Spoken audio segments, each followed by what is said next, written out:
दोस्तों, आज की जो घटना मैं आपको बताने जा रहा हूँ वह मेरे साथ आज से लगभग 3.5 साल पहले ठीक इसी तारीख को घटी थी। इस हादसे के बाद मेरी जिंदगी कभी भी सामान्य तरीके से नहीं चली। मैं कितना भी इसे भुलाने की कोशिश करता हूँ, पर फिर भी मेरे दिमाग में यह घटना ऐसे बस गई है जिसे भुलाया नहीं जा सकता। भूत प्रेत पिशाच इन सभी चीजों पर मैं विश्वास नहीं करता था। वह सब मेरा नजरिया सिर्फ कुछ ही घंटों में बदल गया था। सिर्फ मैं ही जानता हूँ किस तरह मैं उस वक्त बचा था। उस दिन शाम को मेरी ट्रेन थी।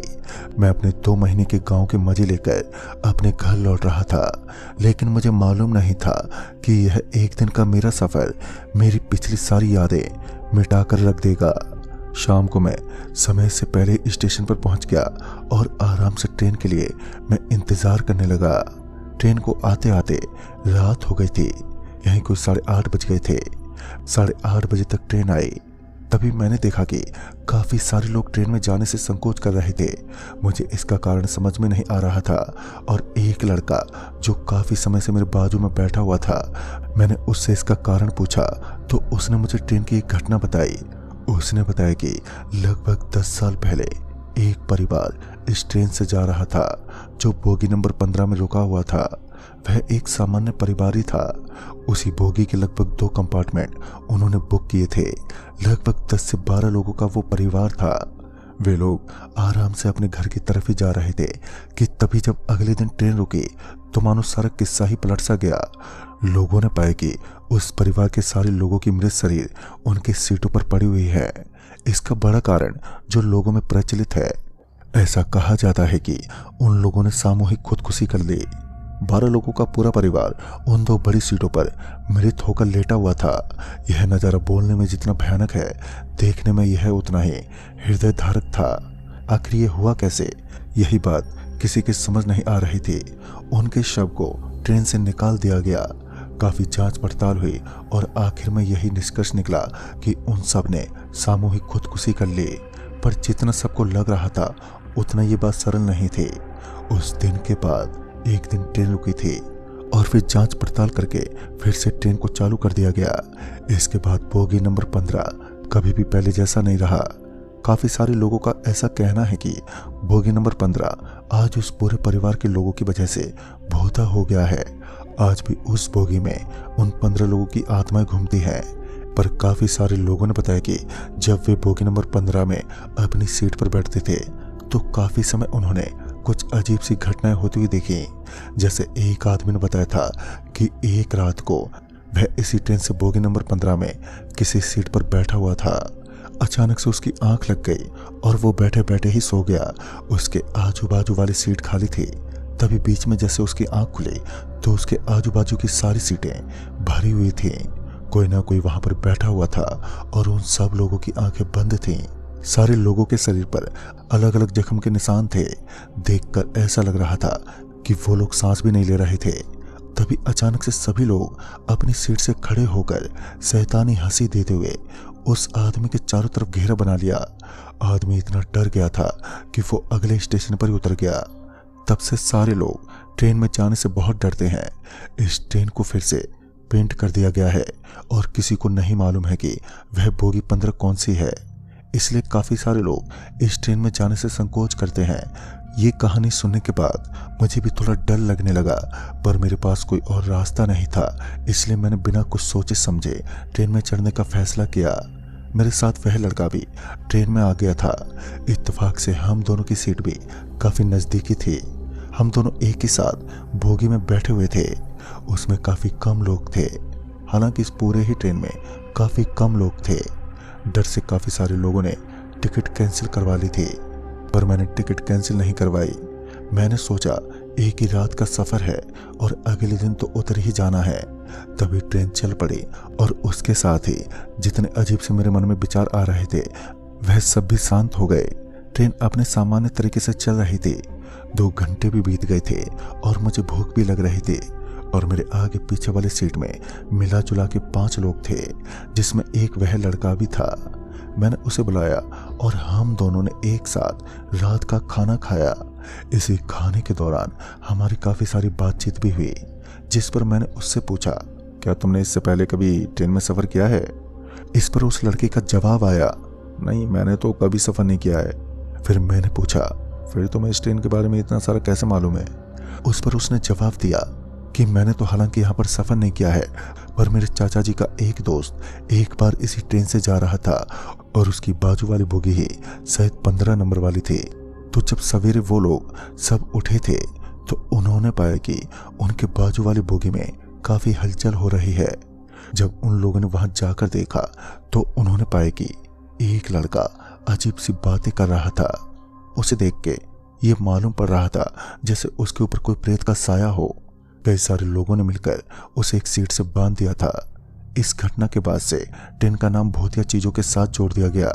तभी मैंने कहा, पर ऐसा भी तो हो सकता है कि ये सब लोगों की बनाई गई अपनी कहानियां हों। उस पर उस लड़के ने कहा, हाँ हो सकता है, पर मैं इस बात से संतुष्ट नहीं हूँ। इसके बाद हम दोनों सोने के लिए अपनी अपनी सीट पर चले गए।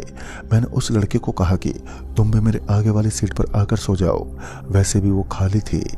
उस पर उसने कुछ जवाब तो नहीं दिया, पर थोड़े समय के बाद उसने कहा कि मैं यहाँ सो नहीं सकता क्योंकि यहाँ पर कोई और आकर सोएगा। मैं उसका मतलब नहीं समझ पाया। फिर मैंने आगे उससे और कुछ नहीं कहा और जाकर अपनी सीट पर सोने लगा। मुझे नींद तो नहीं आ रही थी, शायद मुझे भी अंदर से थोड़ा डर लग रहा था। हो सकता है कि मेरी ही बोगी वो 15 नंबर वाली बोगी हो। इस डर के कारण मैं अपनी आंखें भी बंद नहीं कर पा रहा था। तभी मैंने सोचा कि कुछ समय के लिए फ़ोन चला लूं।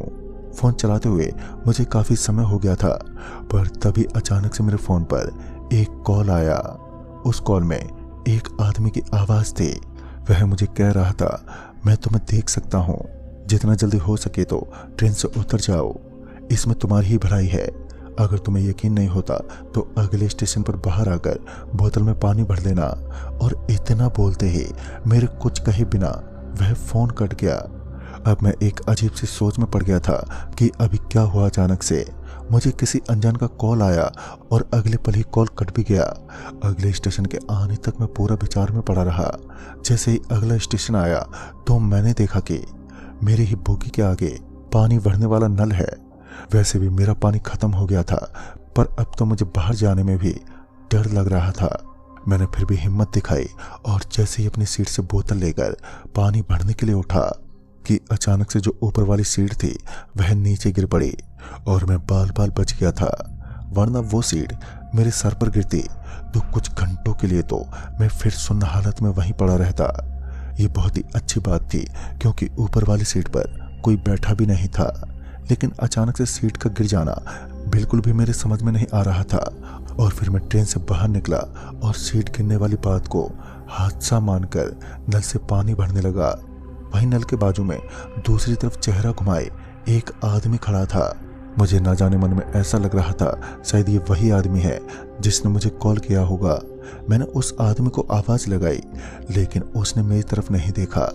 उसने अपना हाथ ट्रेन की तरफ घुमाया और जब मैंने ट्रेन की तरफ देखा तो मैंने पाया कि एक पूरा परिवार मेरी सीट पर बैठा हुआ है। वह काफ़ी सारे लोग थे जो कहां से आकर मेरी सीट पर बैठ गए थे। मैं बाहर से ये सब देख रहा था। मुझे लगा कि ये यहाँ के स्थानीय लोग होंगे। अब मैं बहुत गुस्से में आ गया था।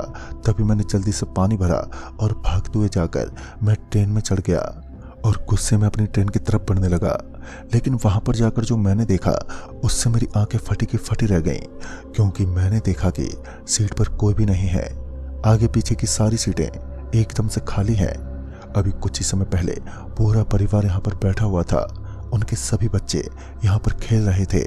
अगले ही क्षण सब कुछ सामान्य जैसा हो गया और खिड़की से बाहर जब मैंने नल की तरफ देखा तो वह आदमी वहां पर मौजूद नहीं था। वह भी मानो वहां से गायब जैसा हो गया था। पर इतना सब होने के बाद भी मैं खुद को संतुष्टि दे रहा था कि यह सब कोई भूत प्रेत की चीज नहीं है। हो सकता है कि यह कोई इत्तेफाक हो। वह परिवार कहीं आगे जाकर बैठ गया हो। उनको कोई गलतफहमी हो गई हो कि यह उनकी सीट थी। जब मैंने अपने पीछे वाली सीट पर जाकर देखा तो वह लड़का जो कुछ समय पहले मुझसे बातें कर रहा था वो भी वहां पर नहीं था। अपने आगे वाली सीट पर भी जब मैंने जाकर देखा तो वहां पर भी कोई नहीं था। और यह सब देखकर मुझे काफी डर लगने लगा। वैसे थोड़ी दूर पर मुझे कुछ लोग दिखाई दे रहे थे जिससे मुझे संतुष्टि मिल रही थी। मुझे लगा कि काफी सारे लोग उतर गए होंगे। मैंने फैसला किया कि मैं आज की रात नहीं सोऊंगा। अब ट्रेन फिर से चल पड़ी। मैं खिड़की पर अपना सर टिका देकर बाहर के नज़ारे को देख रहा था। काफी समय तक मैं ऐसे ही देखता जा रहा था। तभी मुझे हल्की हल्की सी नींद लगने लगी। जैसे ही मैं अपनी आंख बंद करने वाला था कि मेरी नज़र मेरे बोगी नंबर 25 पर गई, जिसका एक स्क्रू वहां पर गिरा हुआ था, जिससे उस 25 नंबर के पीछे क्या लिखा है वह दिख रहा था। जब मैंने उसे थोड़ा हटाकर देखा तो मैंने पाया कि उसके पीछे 15 लिखा हुआ था। इसका साफ मतलब ये था कि बोगी नंबर 15 कोई और नहीं बल्कि यही है। यह सब घटना कुछ सामान्य घटना नहीं थी और यह देखने के बाद तो मानो मैं पूरे डर से पसीने से तरबतर हो गया। तभी मैंने सोचा कि अपनी बोगी बदल लूं, पर यह संभव नहीं था। पर अब मैं इतना डर गया था कि मैं एक क्षणों के लिए भी अब इस ट्रेन में नहीं रुक सकता था। मैंने अपने 2 बैग उठाए और अगले स्टेशन पर उतरने का मैंने फैसला कर लिया। अगला स्टेशन आते ही मैं ट्रेन से उतरने के लिए जैसे ही दरवाजे पर गया तो मैंने देखा कि वह लड़का जो कुछ समय पहले मेरे पीछे बैठा हुआ था वो वहां पर खड़ा है। वह बाहर की तरफ देख रहा था। फिर मैंने उससे कहा, भाई थोड़ा साइड हट जाओ। तभी उस पर उसने कहा, अरे तुम कहाँ जा रहे हो? तभी मैंने कहा, नहीं अब मैं नहीं रुक सकता, मैं उतर रहा हूँ स्टेशन पर। तभी उसने कहा, तुम तो बहुत डरे हुए लग रहे हो, यह तो तुम्हारा स्टेशन भी नहीं है और मैं तो सिर्फ कुछ समय के लिए बाहर ही गया था। अरे तुम टेंशन मत लो, हम दोनों एक साथ ही बैठते हैं। इतना कहकर उसने किसी तरह से मुझे ट्रेन से न उतरने के लिए मना ही लिया और फिर से जाकर अपनी सीट पर बैठने के लिए कहा। पर इस बार जब मैं अपनी सीट पर गया तो मैंने पाया कि मेरी सीट पर वही परिवार जो कुछ स्टेशन पहले मैंने देखा था वह सब बैठे हैं। वे सब खिड़की से बाहर देख रहे थे और वह कुछ 10-12 लोग थे जो सब खिड़की से बाहर देख रहे थे। यहाँ तक कि मेरे पीछे वाली सीट पर भी वही लोग बैठे हुए थे। अब मुझे इतनी गहरी अध्ययन की जरूरत नहीं थी कि ये वही प्रेत परिवार था। और फिर जैसे उन लोगों ने अपना चेहरा मेरी तरफ घुमाया तो जो मुझे दिखा उससे मेरा दिल दहल गया, क्योंकि मैंने देखा कि उस परिवार में जितने लोग थे किसी की भी आंखें नहीं थी। ऐसा लग रहा था जैसे किसी ने उनकी आंखें निकाल ली हों। वे सब अजीब तरीके से मेरी तरफ फिर से देखे जा रहे थे। तभी अचानक से यह सभी लोग अपनी जगह से खड़े होकर मेरी तरफ चलने लगे।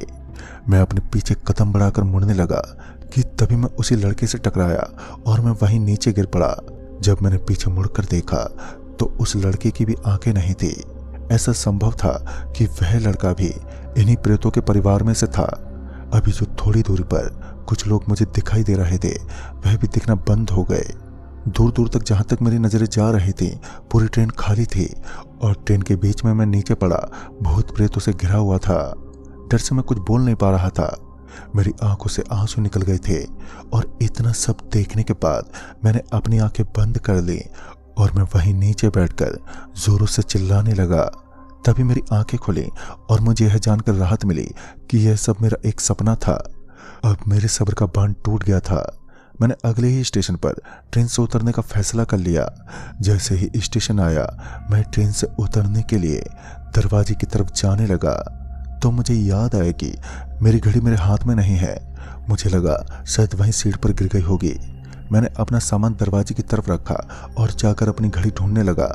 मेरी घड़ी मुझे मिल नहीं रही थी और उसे बहुत खोजने के बाद मुझे वह सीट के नीचे दिखी। फिर मैं नीचे झुककर घड़ी को निकालने की कोशिश कर रहा था, पर मेरे हाथ ठीक से वहां तक पहुंच नहीं रहे थे। किसी तरह मैंने जैसे ही घड़ी को निकाला और खड़े होकर दरवाजे की तरफ जाने लगा, तभी किसी ने बीच में टांग रख दी, जिससे मैं नीचे गिर पड़ा। जब मैंने पीछे पलटकर देखा तो ये वही लड़का था जिसका चेहरा अब एक प्रेत जैसा था। उसे देखकर मैं वहां से भागने की कोशिश करने लगा, पर मेरे शरीर का एक भी अंग हिल नहीं पा रहा था।